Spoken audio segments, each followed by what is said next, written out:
He fell 80 feet during a WWF pay-per-view. On May 23rd, 1999, WWF, also known as WWE, was having a live pay-per-view called Over the Edge. And that night, Owen Hart was going to play as his alter ego, the Blue Blazer. The plan was to lower Owen Hart from the rafters using like a snap and release hook.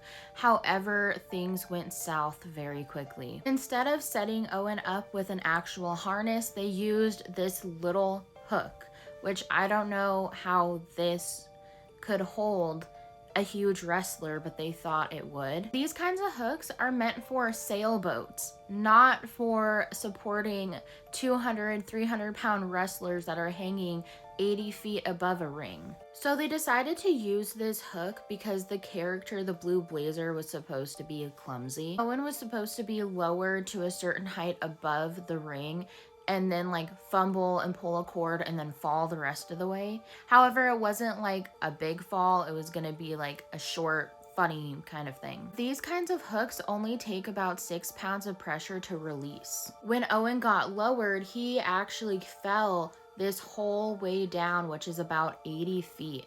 When Owen Hart fell, he actually struck the top rope of the ring with his upper chest really hard. At first, the audience just thought it was part of the show. However, commentator Jim Ross broke the moment of silence and said, "This is not a stunt, this is real." Owen Hart was rushed to the hospital. However, his injuries were too severe because he had internal bleeding, and unfortunately, he passed away at only 34 years old. Despite everything that happened, the show actually continued on, and fans weren't told what actually happened in the arena. Later on, WWE and Vince McMahon faced harsh criticism. Owen Hart's family actually filed a lawsuit and it was settled out of court.